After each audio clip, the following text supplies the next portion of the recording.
और breaking eight 10 में एक और अहम खबर जिससे आपको रूबरू करवा दें। पीएम नरेंद्र मोदी ने G20 विदेश मंत्रियों को संबोधित किया। वित्तीय संकट, जलवायु परिवर्तन, महामारी और आतंकवाद पर पीएम ने यहां बात की। तो बेहद अहम G20 जिसको पीएम नरेंद्र मोदी ने संबोधित किया और विदेश मंत्रियों को यहां पर उन्होंने संबोधित किया। कई अहम चीजें यहां पर उन्होंने रखी। वित्तीय संकट, जलवायु परिवर्तन, महामारी और आतंकवाद पर पीएम ने बात की।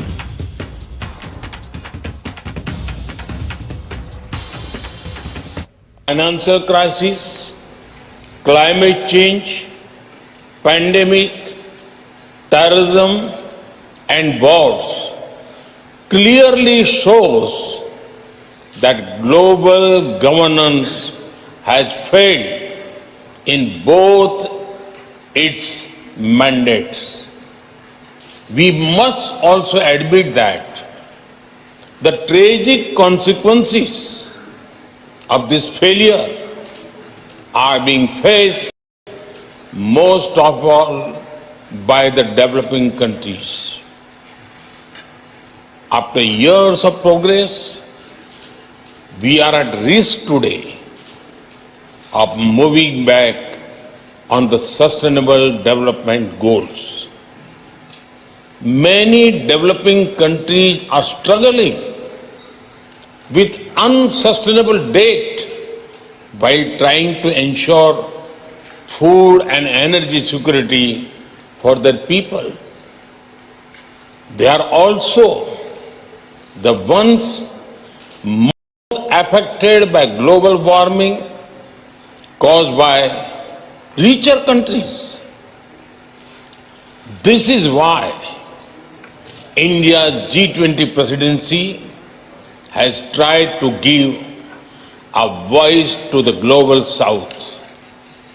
No group can claim global leadership without listening to those most सीधे रुक करेंगे। हमारे साथ इस वक्त मौजूद हैं हमारे साथी शैलेंद्र वांगू।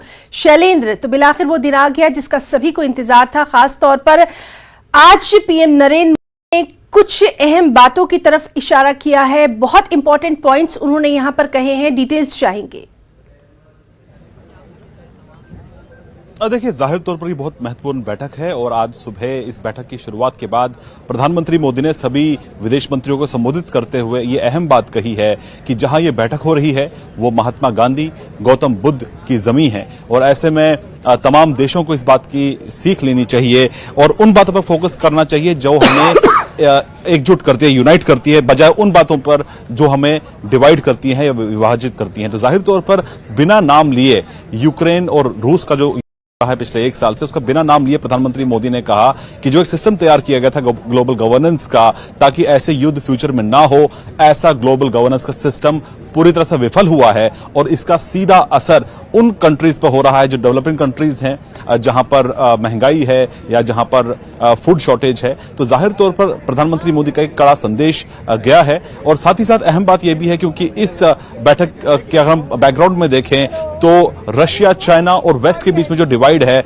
उसको भी इशारे में पीएम मोदी ने संबोधित किया है और पीएम मोदी ने कहा है कि इस बैठक के जरिए हमें फोकस उन मुद्दों पर करना चाहिए जिनको हम रिजॉल्व कर सकते, बजाय उन मुद्दों पर फोकस करने के जिनका हम हल नहीं निकाल सकते। तो जाहिर तौर पर एक यूनिटी को लेकर पीएम मोदी का कड़ा संदेश है और वहीं साथ ही साथ अगर हम बात करें मुद्दों की तो अहम मुद्दों पर आज फिलहाल यहां पे बातचीत हो रही है और ये जो दो सेशन होंगे आज के दिन में, एक सेशन अभी चल रहा है, एक लंच के बाद एक सेशन यहां पर चलेगा। रूस के विदेश मंत्री, अमेरिका के विदेश मंत्री, यूके और चीन के विदेश मंत्री भी इस बैठक में आज यहां पर शामिल हुए हैं और G20 की अध्यक्षता फिलहाल भारत कर रहा है। तो जाहिर तौर पर भारत की तरफ से एक संदेश जो गया है बिना नाम लिए यूक्रेन और रूस के युद्ध का, पीएम मोदी ने साफ कर दिया कि ऐसे में होकर जो डिफरेंसेस हैं उनको परे रखते हुए हमें एकजुट होकर इन मुद्दों पर बातचीत करनी चाहिए। और उन्होंने ये भी कहा कि जो ग्लोबल गवर्नेंस है वो आतंकवाद की बात करें, युद्ध को रोकने की बात करें और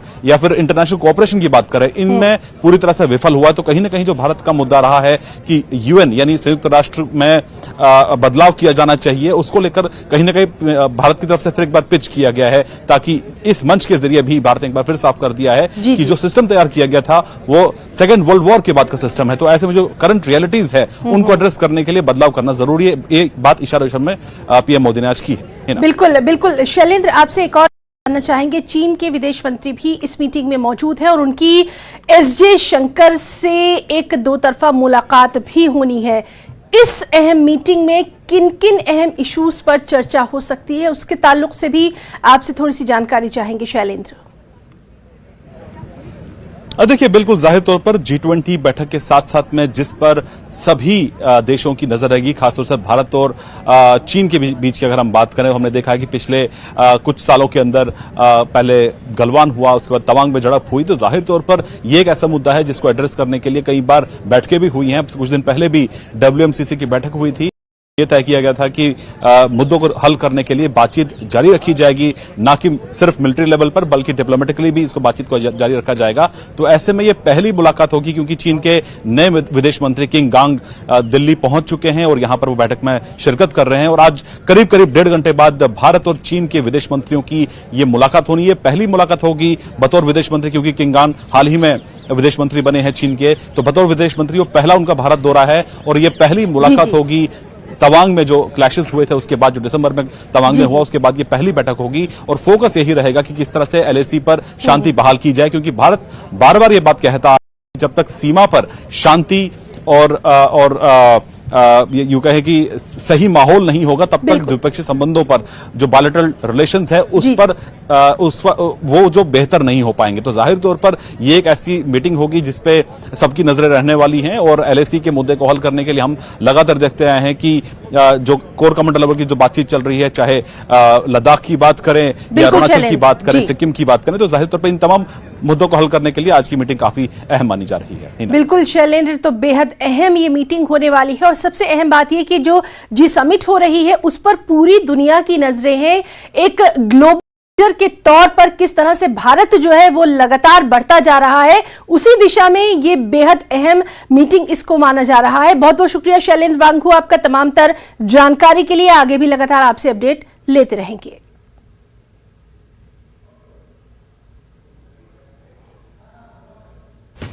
तो